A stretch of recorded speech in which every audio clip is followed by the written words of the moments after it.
What is going on, Headliner Nation? Jake and Kyle coming back at you today. And Kyle, we're all the way into round 5 now of our buy or sell ADP series, which people are absolutely loving. And you see, it's a lot easier when you're doing 5 fingers, right? You can actually messed not it mess up the first time. Yeah, when you tried to do it for round 3, it was a poor showing on your part. But 5 is definitely a lot better for you. But hey, there's a lot of names now that we're starting to get to that a lot of people like this year in fantasy football, ourselves included. There's a lot of buys here in this round. Something to really get excited about, because after the big names come off the board, there's a few names to really be excited here in round 5, starting in round 5. After round 5 and 6 is it makes me a little happy, Kyle. There's so much good value in round 5. This is the round where I even tell people, or have been telling people, if you get to round like 4 or even 3, and there's just no one there that you really want, some of these guys in going around 5, just reach early and take them because of how good the value is going to be on them. Yep, absolutely. We're going to get right into it. The first pick here of the 5th round based off of current ADP. And let me stress that once again. Me and Kyle do not just make up this list. I mean, this is not us. We take a consensus ADP of multiple sites. We mesh it all together, and this is the current ADP. This is not me and Kyle just throwing darts over here, even though that would be pretty cool to get people's reaction. It's not. We actually have a consensus ADP. So right now, 5.1 is showing Courtland Sutton. Now, for me, prior to the draft, I loved Courtland Sutton. I thought, this guy's going to have himself a great year. Then they drafted Jerry Jeudy, and we had KJ Hamler, who, yes, is banged up right now. We know about Albert O and Noah Fant. They signed Melvin Gordon. They still have Phillip Lindsay. I still think he's a great talent. I expect Drew Lock to improve, but maybe there's just too many mouths to feed. Plus, there's other wide receivers here that I like just a little bit more. Yeah, and I've come around a little bit on Courtland Sutton. I've been kind of hard fading him all offseason long. I mean, if you were to get into round 5 and be a little bit closer to the back end of the round, or even if for some reason he falls to round 6, I'm probably okay with that. But like you said, there are some wide receivers that are coming up after him that I would much rather invest in. And even though we like Drew Lock, there's no guarantee in this year he's going to come out and go gangbusters and have a top 12 or top 10 performance and be able to make all these guys fantasy relevant. I think we're going to have to choose this year who in that offense is going to win out. And I'm just nervous investing in it when I've got such good options after him. Yep, agreed. Number 2, it's a quarterback. And we always talk about here on this channel all the time, wait on quarterback. Don't draft it early. However, we've also said, or at least I know I've said, I'm not going to put words in your mouth, Kyle, that if Kyler Murray or Dak Prescott fall to the 5th, I'll take a stab at it because I love the potential of both of those guys here this year to really finish inside the top 2, the top 3 of the position. So Kyler Murray sitting right here at 5.2, I'm going to buy him. For Kyler Murray here in the 5th round, I think I'm going to like him better in 2021 after they've invested in that offensive line a little bit more. I get the hype. I'm excited for him as well. I like Kyler Murray. When people were out there last year saying that he wasn't going to be able to succeed and he wasn't good enough and Kingsbury was going to be bad. I mean, I like this offense. It's just the offensive line that worries me. Are they going to be able to keep him somewhat healthy up off the ground? The new targets that he has, are they going to be able to work together well? So that's my only reason for fading him here, just because, I've already said I would buy Dak Prescott basically a round before. That's kind of my sticking point. I like Dak there. If I don't get him there or a little bit later, then I'm basically going to start waiting until I get to approximately Matt Ryan, who will come up at a later point in time. But for Kyler Murray in this round, I'll have to disagree on this one, and I'm going to sell him. My inner Cardinals fan is flipping you off right now, Kyle. I'm sure there's more out there that are also flipping me off. It's possible. I mean, I'm sure we get it a lot. 5.3 is Bobby Trees, Robert Woods. I mean, he's one of my must-have wide receivers. I know that you love yourself some Bobby Trees. This is kind of like a slam dunk buy for both of us. And a lot of people still aren't on board with it because of the name, right? Robert Woods, who cares? He's no good. And then they go look at the stats and like, oh, yeah, dude's pretty good. I mean, he's had 130-plus targets for 2 straight years, which is great. Now no Brandon Cooks. I love Robert Woods as a solid, wide receiver too. Heck, maybe you went super running back heavy and grabbed a Kelsey or a Kittle, and he ends up being your wide receiver 1. There's worse options out there. Now, I don't want him really to be my wide receiver 1, but his steady floor and consistency, I can't argue against it.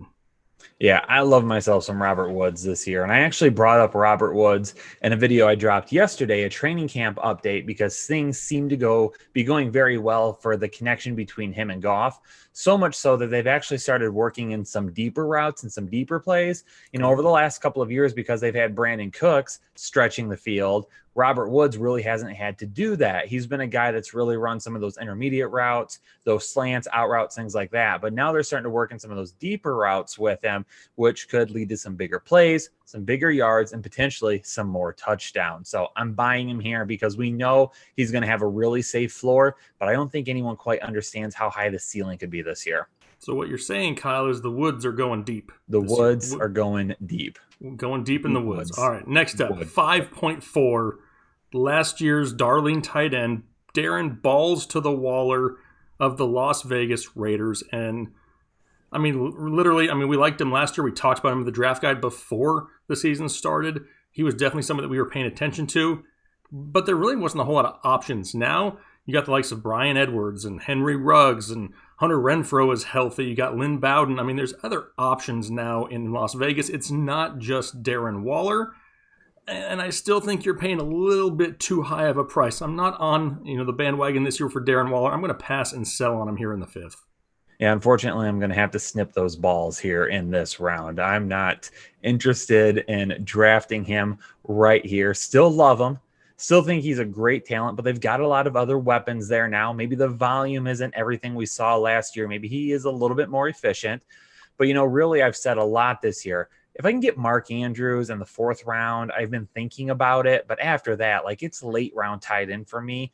Every single draft I've done this year. Give me Jonnu Smith, give me TJ Hawkinson. Give me those guys late that are going to have good seasons.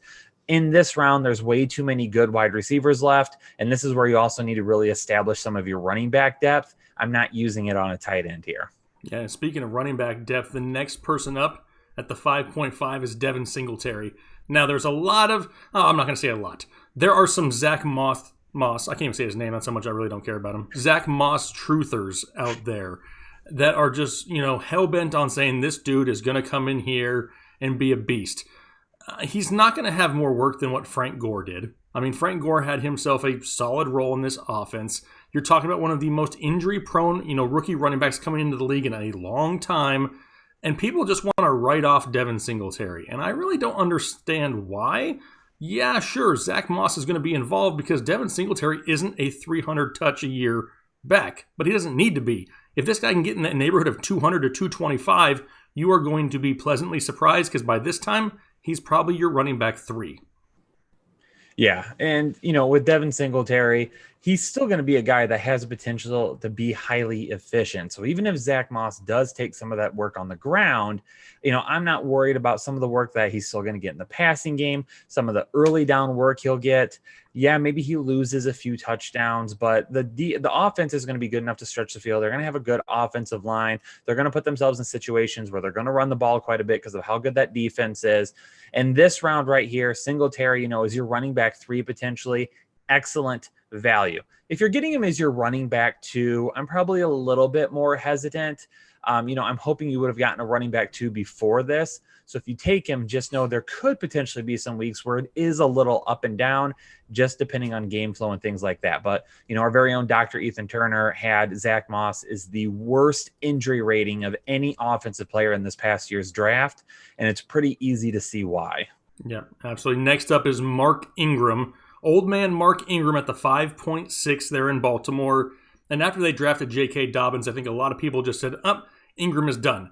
And I really don't think he's done. They really have no commitment to him long-term after this year. Sure, J.K. Dobbins is going to be the future. But this year, Mark Ingram showed last year the efficiency in this offense. He was one of the highest scoring running backs in all of fantasy football with the fewest amount of touches. The guy doesn't need huge volume in an offense like Baltimore runs. The upside for touchdowns is going to be there weekly. We know that they're going to put him in a good position to score more touchdowns. He's going to be the goal line back there again. I'm buying Mark Ingram because once again, like we said with Singletary, at this point, I feel like he has a very safe floor to be your running back 3. Now, I have not really been on the Mark Ingram train this offseason. In fact, I've got him listed in the draft guide as a guy that I'm really not touching. However, I have him as a buy here because when you get to this round, this is like your last chance to get running backs Last ditch before effort. everything becomes a crapshoot. I mean, every single draft I have participated in this year, whether it be mock or real drafts, running backs are essentially gone after the 5th round. So this is where you got to start getting those guys. So running backs going in this round, basically any of them, I'm good with you investing in them because if you don't get them now, you're going to have issues getting them in the next couple of rounds. Next up at the 5.7 is Keenan Allen of the Los Angeles Chargers. New quarterback in town here this year. No Phillip Rivers. Looks like it's going to be Tyrod Taylor. And are we going to see the same Keenan Allen that we've seen for years with Phillip Rivers? No, it's probably going to be a little bit different. However, I don't really see a huge decrease in volume going his way. And Keenan Allen is very underrated when it comes, to yards after the catch or breaking off that big play. He's very capable of doing it. A lot of people look at Tyrod Taylor and automatically just cross him off the list. I mean, Tyrod has gone out there and put up some solid numbers with Sammy Watkins back in the past. And who was one of the coaches on that team? It was Anthony Lynn, the coach of the Chargers now. So there's some similarities there that we've seen in the past that we can kind of look at 2020 and be like, all right, I could see how this could possibly work out. So I'm going to buy Keenan Allen. Yeah, and I'm buying him too. And even more so now, Mike Williams sounds like he's going to miss a few weeks with that injury. So, we'll see what ends up happening with him. But Keenan Allen is going to be a guy that's going to get quite a bit of targets. Hunter Henry is going to get some targets. You might have some of these other guys get sprinkled in around him. Obviously, Austin Eckler is going to continue to get his. But I'm not worried about Tyrod Taylor. Okay, the guy's going to do just enough to get things done, to get Keenan Allen the ball. And you could end up getting a guy that, at worst, 100 targets, maybe 80 receptions. You get him in round 5. Even if he finishes as a wide receiver 2, you've nailed this pick. Yep, agreed. The next up, though, at the 5.8, someone who I'm not overly excited about, DK Metcalf, because I can really see the writing on the wall for him to take a step forward in this offense. He's a big play guy that can go up and get the 50-50 ball. He's looked at in the end zone. He's looked at in the red zone. He's going to be a great target for Russell Wilson. You can see throughout this offseason, they've spent some time together. The chemistry is really there. They've been working out together for what feels like forever in the year of the Rona because there's not a whole lot else to do. But DK Metcalf is somebody who I'm very excited to own, and he is 100% a buy for me in the 5th, hopefully as your wide receiver 2, though. Yeah, based on the way DK Metcalf looks, okay, he probably works out more than any other human being alive. So, but yeah, I mean, at the beginning of the offseason, I was okay with DK Metcalf. I was a little bit concerned, is he going to be as good as he was last year if they still run the ball a lot? Tyler Lockett, tight, all those things. Okay. You brought me around a little bit more, though. When you listed DK Metcalf as a must-have, I started to buy in a little bit more. So as a wide receiver 2 right here, I'm all right with it. The one thing that just continues to concern me is there going to be some up and down performances with Tyler Lockett being there, taking away maybe some of the bigger plays? Is he going to have to be highly efficient, or is he going to have enough volume? But I'll still buy into him here, though, because he's still going to have probably at least a pretty good season. Yeah, absolutely. Next up, a rookie running back, the 5.9, Jonathan Taylor of the Indianapolis Colts. And I feel like we've talked about him a lot here over the recent weeks and how it's possible to start the year that, Marlon Mack's going to be involved. We still have Nyheim Hines in that backfield. But as the season progresses, we're going to start seeing more and more Jonathan Taylor. And eventually he's going to take over this job, and he's going to be an absolute monster in that offense behind that offensive line. Same thing goes, like we've been saying, right? At this point, he's hopefully your running back 3. I wouldn't want him to be my running back 2 because of that possible slow start to the season, but they're going to run so much in Indianapolis that it would not surprise me one bit if both Jonathan Taylor and Marlon Mack have close to 200 carries at the end of the year, and Jonathan Taylor could start seeing a little bit more of that goal line work because he's not really one of those pass-catching style running backs. I'll buy Jonathan Taylor as my running back 3. I've kind of done a little bit of a 180 on him. At one point in time, I was saying he's probably going to be overdrafted because honestly, I thought his ADP was going to get closer to the 4th and 3rd round, but he's still sitting back here in the 5th round during draft season. So I don't expect it to go a whole lot higher. Maybe in some of your drafts, depending on how heavy running back goes, earlier in the draft, maybe he does get a little bit closer to the 4th. For me, though, if his ADP continues to stick here in the 5th round, I'm all over that. I'm 100% buying him.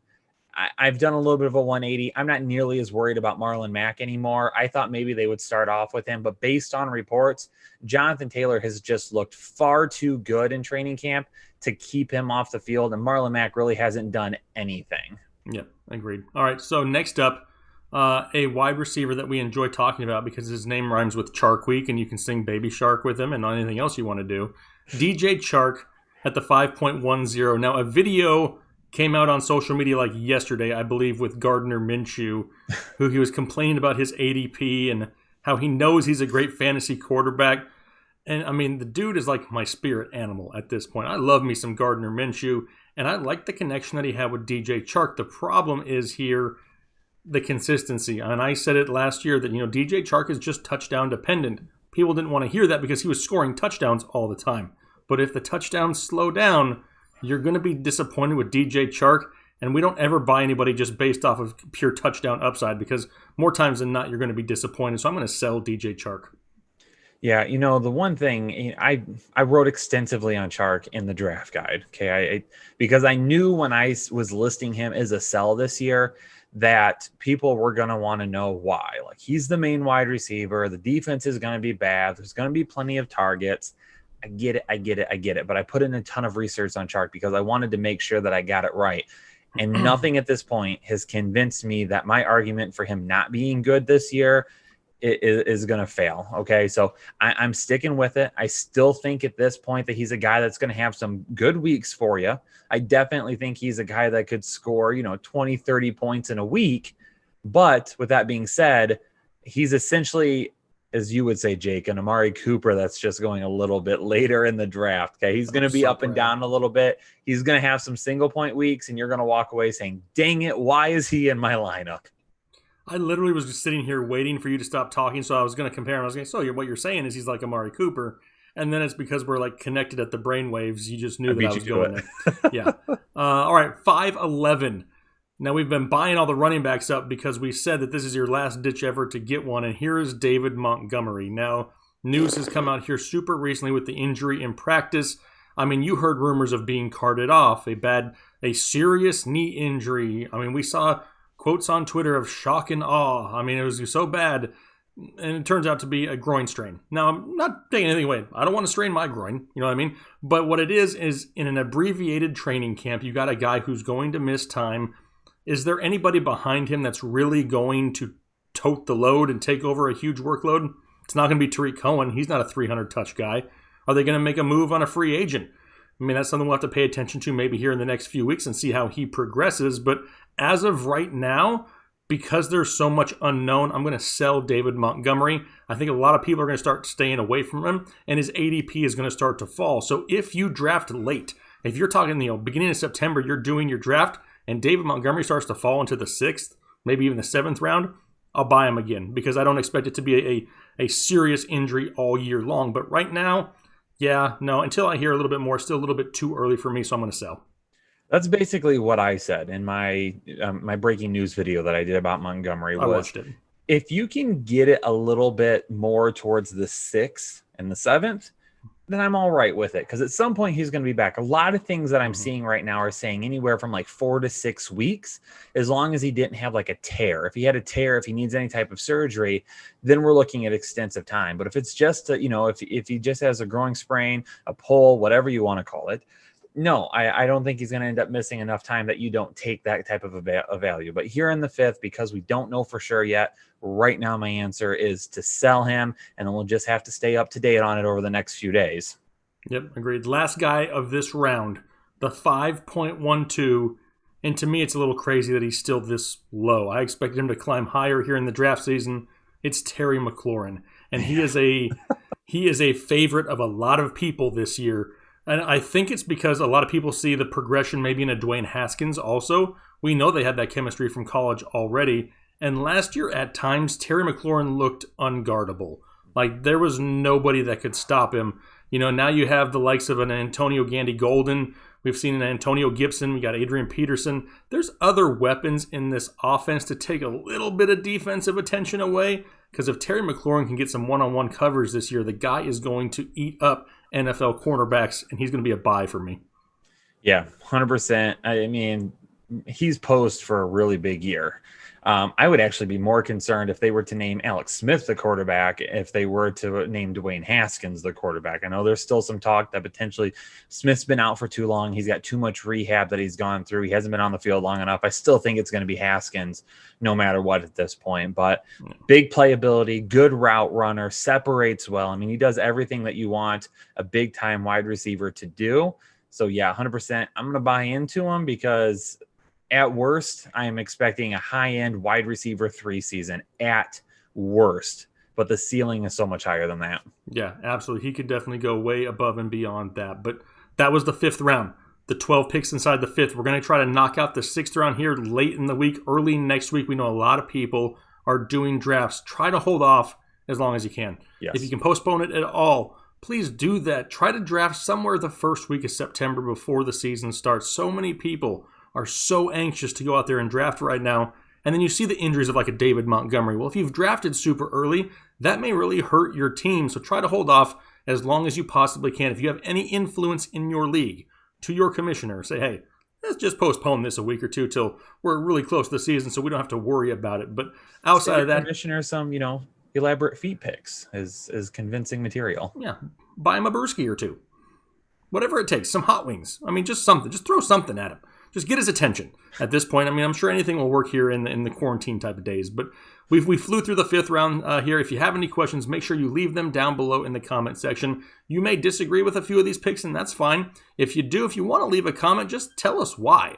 I mean, if you go out there and say, you guys, you're wrong on this one, but you give no reason, we have no reason to really even look into your comment, because at this point, you've supplied no pertinent information to your argument. So obviously, we're all trying to get better. We're all trying to achieve the same goal and go after fantasy football championships. So let's help each other get better and take home some trophies this year. Kyle, knocking out the 5th, heading into the 6th. You got anything else you want to add? Oh, well, no, we're playing baseball.